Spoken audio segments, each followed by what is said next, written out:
Hi everyone, welcome to my channel.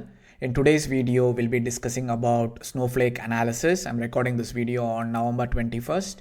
And the standard disclaimer, this video is only for informational educational purpose. It should not be considered as financial advice. You need to do your own due diligence before you make any financial decisions.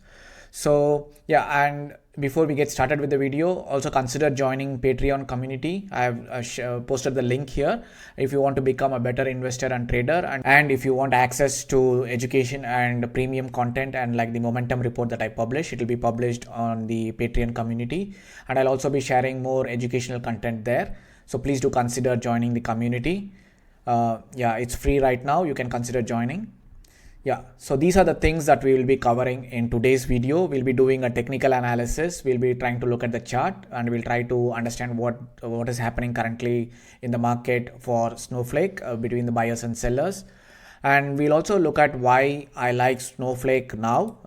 And I'll also be sharing my approach to when I'll be buying, like what pattern or what things I'll be looking at before entering this particular stock. So Snowflake had their quarterly results yesterday, and the results were very good. They had also raised their revenue forecast to 3.4 billion, and from their earlier estimate of around 3.36 billion, which is, and the news was also very well received by the market. It's almost opening 20% gap up.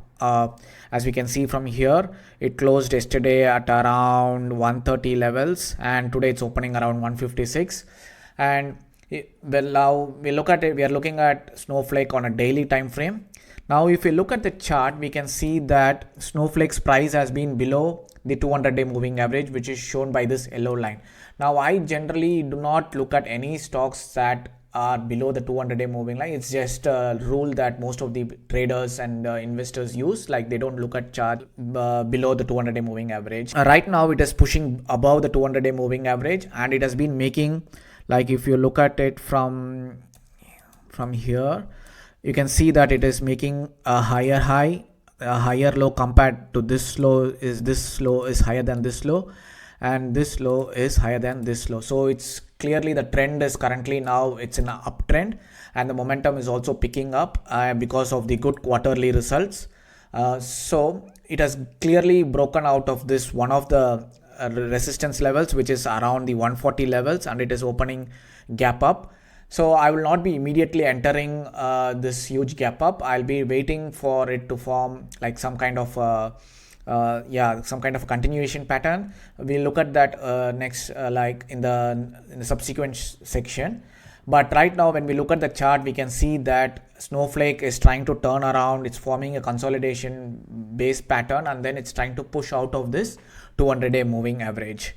So that is the things that are happening on the daily time frame. The trend is clearly uptrend right now, though it is only for a few days. It's been making a higher high and higher low, and it has taken out one of the resistance levels. It has several resistance levels like 150, like this one was the 140 resistance level, and it has another major resistance at around 168 levels. As you can see from here, this is the next major resistance for it. We'll need to watch if it will consolidate in the sideways direction for some more time. So that is, it has a few more major resistances above it because it has been on a constant downtrend till now. And it is also trying to move or turn around from its 200-day moving average. So that is what we can learn from the technical analysis of the chart right now on Snowflake. Now, in the next section, I'm going to share why I like Snowflake right now. Like one of the major reasons is that currently we are in a slow rate cutting phase where the Fed has decreased the interest, like is slowly cutting the interest rates. So this is a big tailwind for growth and tech stocks in general. Like we can see a lot of growth and tech stocks forming base patterns, and then they are emerging out right now. And even like financial lending services like Upstarts, Sophie, Affirm, Square, and all these like even the crypto also has some other tailwinds as well. But the slow rate cutting phase is very beneficial, or is a very good tailwind for growth and tech related stocks. That is the second reason. And the third reason is that Snowflake is a very important player in the data and AI related companies. It is the cloud data warehouse And here is an exhibit that shows how the rate cutting phase how the various indices have performed. I've also shared this in the various momentum reports as well as the other reports that I publish. We can see that growth in general has done very well during the rate cutting phase, like after because the capital is cheap now, so these tech and growth companies can borrow more capital and invest in their growth. So that's the reason why if you look at Nasdaq, it has given like around 16% returns after the rate cuts. So in general, this is a phase where we should be looking or concentrating majorly in growth and tech related stocks because of the slow rate cutting phase. That's the first major tailwind behind it. And I'll be sharing my approach right now. So what I'll be looking for is a continuation pattern.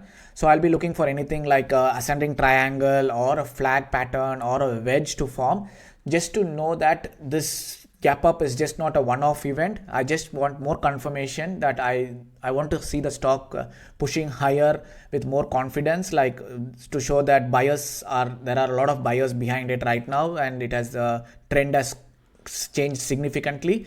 Though it has been making few significant higher highs and higher lows, I wanted to make another higher high and another higher low just to have some kind of confirmation. But there will be instances where even after this confirmation, the trend could turn if the major institutional investors, the major investors start selling.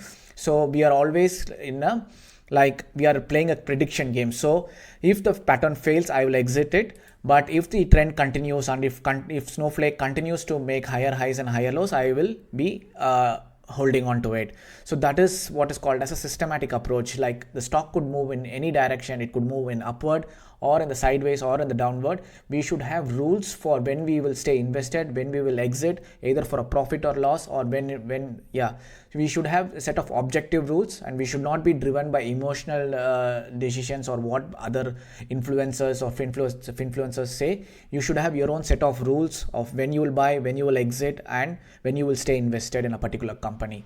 Do not it's very important if you are a beginner trader or investor to learn this, because for every company there will be like thousands of opinions, like some saying supporting it, some saying rejecting it. So you'll get confused, and there will be a lot of pain in your head when you try to hold all these conflicting ideas in your head. So the best way to avoid this noise is to have your own set of rules. So like I explained, I'll be waiting for it to make a continuation pattern like this. I want the stock to consolidate for a few days or some 1 or 2 weeks, and then I want to see the stock push even higher. So this is like a ascending triangle pattern, and the other one is a wedge. We can see like after a huge gap up, the price might fall. We have seen it in like a lot of growth stocks right now. They have a huge gap up and then consolidate for a few days or a few weeks in the sideways, and then try to push even higher. So I'll explain this on the chart here. So right now we are opening gap up around like 20%. So what I want to see is that I want to see something like stock moving up like this. So this is when we can either buy at this point wedge breakout, or if we want further confirmation, we can either buy at this levels. This is just for the diagram I'm telling. It's not for the price point. It's just the diagram that I want you to take away. You can either enter at this wedge breakout, or if you see that there is further confirmation that the stock price is moving up, I will be entering around the either this level or this level.